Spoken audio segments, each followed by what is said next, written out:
If you want to be successful in dating, the number one thing that you should do is stop expecting the other person to change.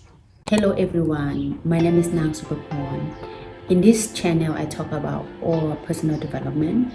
And in today's video, since it is February, so we're gonna discuss about love, relationship, and dating. I actually discovered one of my video where I record a while ago. There are some ideas that I think so fascinating, and I think that I would like to share with you, especially on this month, February, the love and relationship month. We love to call it that way. The quality of the video is not my favorite. However, I hope you focus on the ideas. So without further ado, enjoy the video. Today I have eye surgery, but still happy and want to share something that I realized about love as a woman, and I know you share the same experience. Most of the time we fall for the potentials, not the person where they are right now. We see them as someone who could be better, so then that person can be a better boyfriend, a better partner. But the truth is, we cannot change people. People will only change if they want to. We can inspire people to change, but we cannot change them.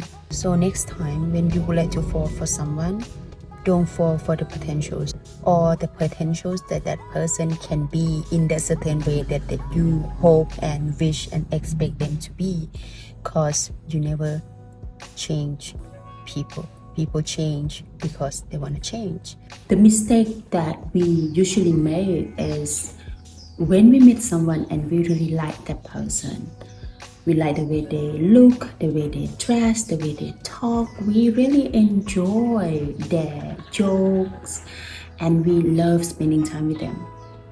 But we also know that some part of them not really align with who we are and our value.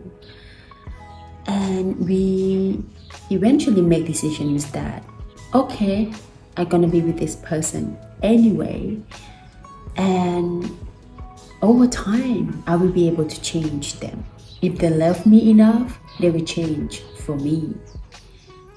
And really,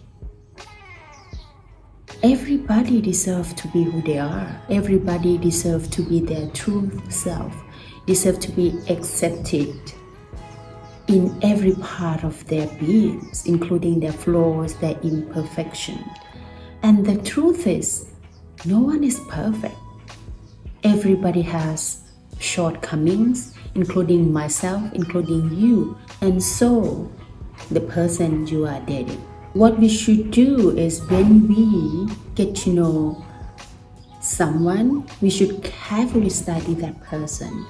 Study their good sides and their bad sides. And after that, we can analyze their good side, whether it aligns with our value, with what we are looking for, and their bad side, whether or not we can accept it. And if the answer is yes, then okay, we move forward. And if the answer is no, I don't want to, I cannot compromise my boundaries, then you may, walk away and say goodbye, see you later. And that's okay, because there are a lot of people in the world. Sooner or later, you will find the person that you are looking for, the person that you deserve, and that person deserves who you are.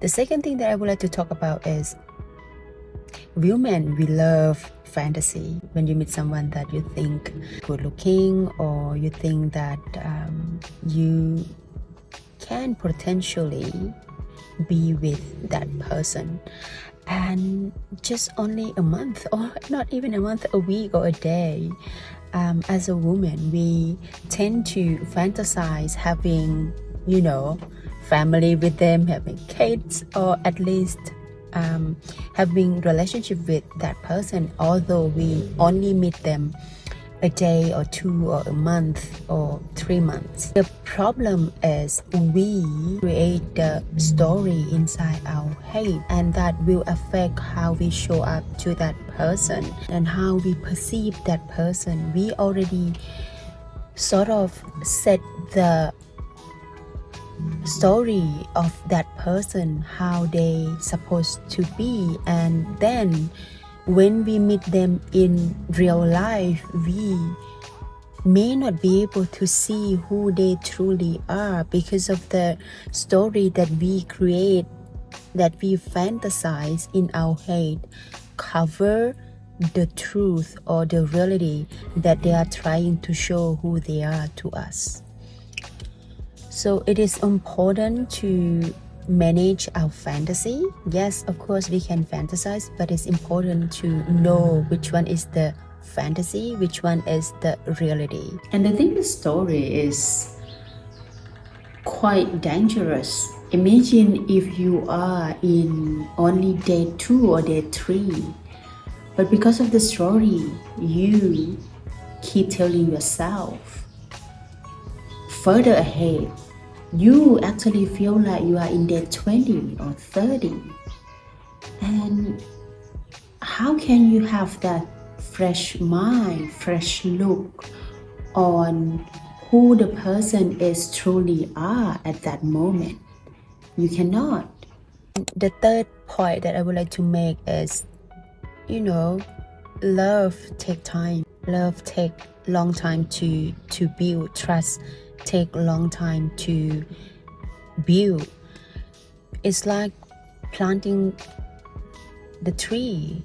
It cannot grow or blossom and give us fruit within a week or a month or a year. It takes time and patience. It takes a lot of effort and a lot of learning, a lot of fallings, a lot of disappointment, sometimes painful experience, in order to understand the person, in order to create trust, in order to know whether or not that person meant for us, or whether or not we meant for that person. Because many times we may think or initially believe that we meant for each other, but when the time passed by, we may realize that we see that person different from where we met them before. We may think that they change, but the truth is people don't change easily. Most of the time when we think people change, it's not that they change, but they just show us the part of them that we haven't seen, and the time will allow them to show other hidden part that we may not necessarily see, or they may not have the courage to show us, maybe because of the fear of rejection. And at the same time, we also don't show people what we truly are all in 1 week or 1 month.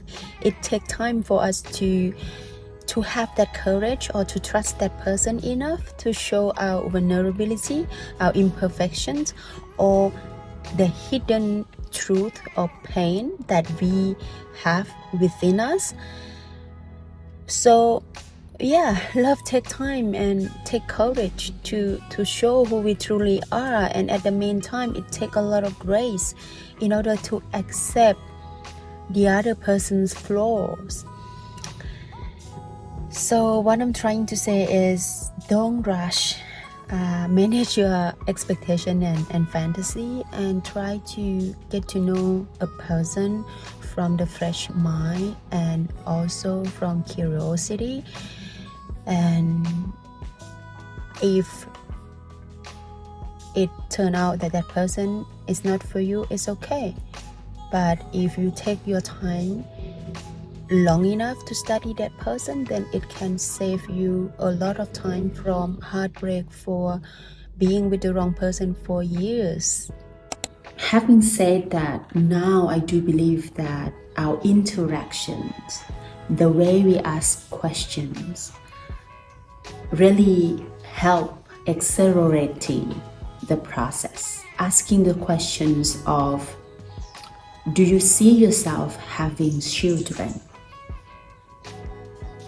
This really help you to get the ideas whether or not you want to be with that person if you are someone who doesn't want to have children.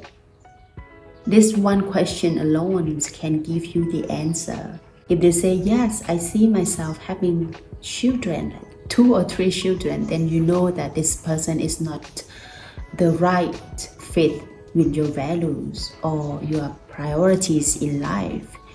It's not that that person is a bad person, but it just, he or she is not the best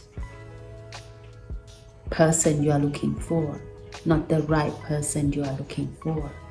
Okay guys, that's all for today's video. I hope you like it, and don't forget to subscribe to my YouTube channel. I hope to see you in the next video, and please let me know what you think in the comment, or is there any other contents or topics that you would like me to cover in the next video.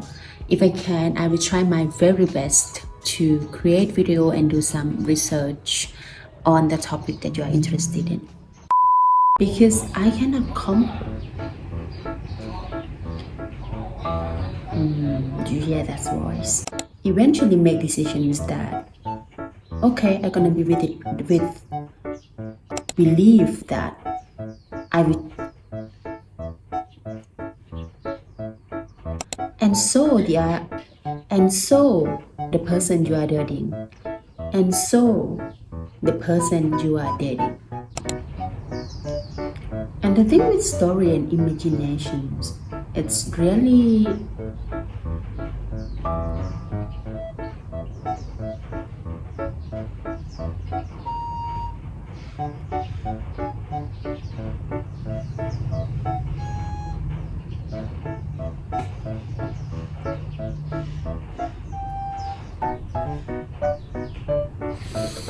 I get lost. Okay,